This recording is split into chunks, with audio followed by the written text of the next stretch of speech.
Hostel के fourth floor ने मेरी ज़िंदगी हमेशा के लिए बदल कर रख दी। वहाँ हम गईं तो 5 दोस्तें थीं, लेकिन वापस सिर्फ 4 आईं, क्योंकि मैं आज भी कहीं उसी हॉस्टल में कैद हूँ।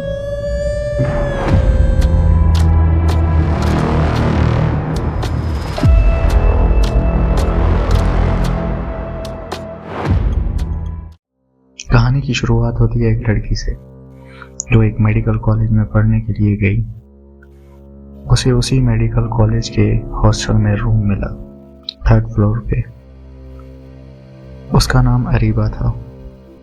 उसके साथ उसकी एक रूममेट भी थी जिसका नाम शहनाज था। उसके अलावा उसकी वहाँ 4-5 दोस्तें और भी थीं। फर्स्ट सेमेस्टर बहुत अच्छा जा रहा था।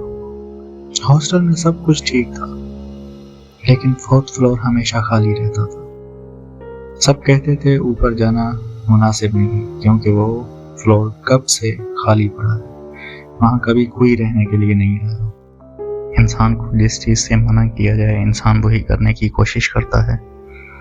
ऐसा ही कुछ इन दोस्तों के साथ भी हुआ और इन्होंने मजाक मजाक में ऊपर जाने का फैसला कर लिया। रात का वक्त था और वो 5 दोस्तें मिलकर चुपचाप 4th फ्लोर पर चली गईं। 4th फ्लोर पे बहुत अंधेरा था, हवा हैवी थी और कुछ अजीब सा सन्नाटा 4th फ्लोर पे उनका मुंतज़िर था। कुछ कमरे बंद थे पर कुछ खुले थे। जो कमरे खुले थे उन्होंने उन्हें एक्सप्लोर करना शुरू कर दिया। कुछ पुरानी कुर्सियाँ, कुछ पुराना फर्नीचर, और इसके अलावा उन्हें उन कमरों में कुछ ना मिला तो एक गहरा सन्नाटा।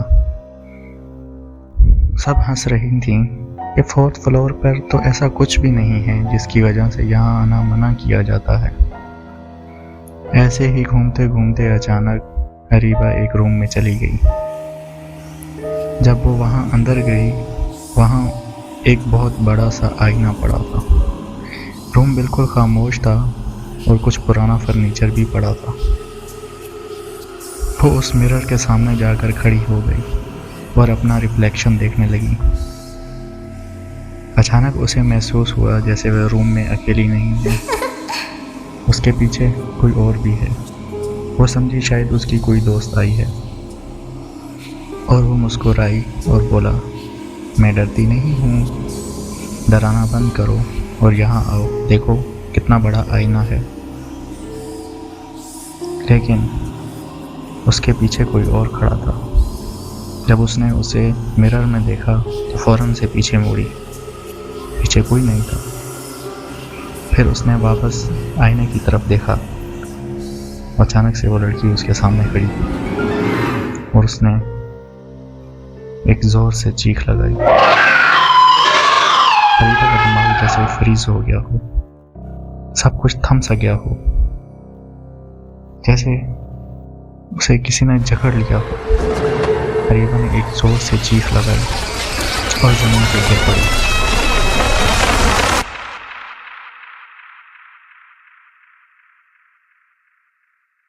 वो बेहोश हो गई। जब उसकी आंख खुली तो वो अपने रूम में थी। उसकी दोस्तें बहुत खुश हुईं कि वो होश में आ चुकी है। उन्होंने उसे बताया कि वो उसे ऊपर से उठा कर लाई हैं। वो चीख रही थी बहुत जोर से। ऐसा क्या हुआ था उस रूम में? लेकिन उस दिन के बाद से सब कुछ बदल गया। वो ज्यादा बात नहीं करती थी, वो चुप रहती और अपनी दोस्तों से भी अलग होना शुरू हो गई। उसकी रूममेट उसे बताती कि तुम रात में बहुत बोलती हो, ऐसा क्या हो गया है तुम्हें? जिस पर अरीबा उसकी बात का यकीन नहीं करती। एक रात उसकी दोस्त ने वीडियो बनाई और उसे दिखाई। वो रात में बोल रही थी। उसे बहुत अजीब महसूस हुआ। कुछ दिन और गुजरे तो उसने नींद में चलना शुरू कर दिया। उसकी रूममेट ने उसे बताया कि रात में वो रूम के चक्कर लगा रही थी। वो रूम में कभी डोर की तरफ जाती, कभी वापस अपने बेड की तरफ जाती। खैर उसे इस बात पर यकीन नहीं आया। कुछ दिन बाद रात को वो सोई और जब उसकी आंख खुली तो वो 4th फ्लोर की स्टेयर्स पर थी। रात के 3 बज रहे थे। हल्की सी सरसराहट उसे 4th फ्लोर से महसूस हुई, जैसे कोई उसे ऊपर बुला रहा हो। उसका जिस्म कांपने लगा और वो भाग कर नीचे आ गई। वो अपने रूम में पहुंची। वो घबराई हुई थी। उसकी रूममेट उठी और उससे पूछा क्या हुआ। उसने उसे बताया कि मैं 4th फ्लोर की स्टेयर्स पर खड़ी थी, हालांकि मैं अपने बिस्तर पर सो रही थी। वो डर गई।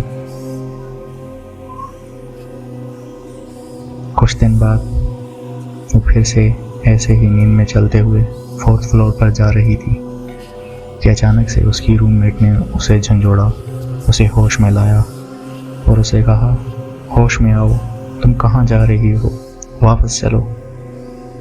और उस दिन वो दोनों 4th फ्लोर से वापस आईं।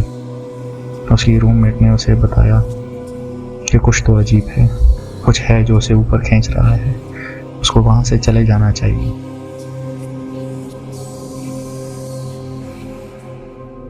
वो बोली मुझे कुछ याद नहीं, मैं कैसे वहां चली जाती हूँ, मैं बहुत परेशान हूँ। फिर सब कुछ नॉर्मल चलने लगा और 4-5 दिन के बाद उसकी दोस्त शहनाज सीढ़ियों से गिरी। वो इतनी जोर से गिरी कि उसका बाजू फूट गया। बहुत गहरी चोटें आई। सब यही कहने लगे कि वो शायद सीढ़ियों से फिसल गई, पर ऐसा कुछ नहीं था। अरीबा को मालूम था ये किसने किया, उसे किसने धक्का दिया है। अरीबा सब जानती थी। अब चूंकि उसकी रूममेट उसके रूम में नहीं थी, तो रात में चलते हुए अरीबा अक्सर 4th फ्लोर पर चली जाती। सामने वाली बालकनी से हॉस्टल की दूसरी लड़कियों ने कई बार नोट किया कि कोई लड़की 4th फ्लोर पर चल रही है और उन्होंने इस वाक़े का जिक्र अपने वार्डन से किया। वार्डन ने इस चीज़ को खुद देखना चाहा और एक रात वार्डन उन लड़कियों के साथ वहाँ इंतज़ार करती रही। अचानक उन्होंने देखा कि 3rd फ्लोर से कोई लड़की निकली और सीधा 4th फ्लोर पर चली गई। वो वहाँ चल रही थी और एक रूम के सामने खड़ी होकर हंस रही थी। वार्डन ये देखकर घबरा गई। अंदर से अजीब सी सरसराहट आ रही थी और अचानक वो लड़की उस रूम के अंदर चली गई और दरवाज़ा बंद हो गया। सब भागे। उस रूम का दरवाज़ा खटखटाया। बहुत कोशिश की पर दरवाज़ा नहीं खुला। हॉस्टल के गार्ड्स बुलाए गए और वो दरवाज़ा तोड़ दिया गया। अंदर वो लड़की आईने के सामने खड़ी मिली। वो आईने के बिल्कुल सामने खड़ी, अपना हाथ आईने की तरफ कर जैसे कह रही हो मैं आ रही हूँ, जैसे कोई उसे अंदर की तरफ खींच रहा हो। अचानक गार्ड्स ने उसे पकड़कर पीछे खींचा और वो लड़की जोर से चिल्लाई और बेहोश हो गई। वो लड़की अपना कंट्रोल खो चुकी थी। उसे उठाकर हॉस्पिटल शिफ्ट किया गया। जब उसकी आंख खुली तो कई दिन गुजर चुके थे। उसे बताया गया कि तुम कई दिनों से बेहोश हो। आखिर ऐसा क्या था जो तुम्हें आईने में खींच रहा था। उसके बालों पर खराश के काफी निशान थे। उसने उन्हें बताया कि वहां एक लड़की थी जो उसके साथ थी। वो कहाँ गई? सब हैरान रह गए। ऐसा तो कोई भी नहीं था, लेकिन वो जानती थी वो लड़की वहां मौजूद थी और आज भी वो उसके साथ है। वो कहती है आज भी जब मैं आईना देखती हूँ तो मुझे महसूस होता है जैसे वो मेरे पीछे खड़ी है। मुझे लगता है जैसे कोई अब भी मुझे उस हॉस्टल की तरफ बुलाता हो, उस रूम की तरफ बुलाता हो। कोई आज भी जैसे मेरा मुंतज़िर हो। अगर आप भी ऐसे किसी पुराने हॉस्टल में रहते हैं और ऐसे बंद कमरे उस हॉस्टल में मौजूद हैं तो वहाँ मत जाइएगा। हो सकता है कोई आईना आपके इंतज़ार में भी हो।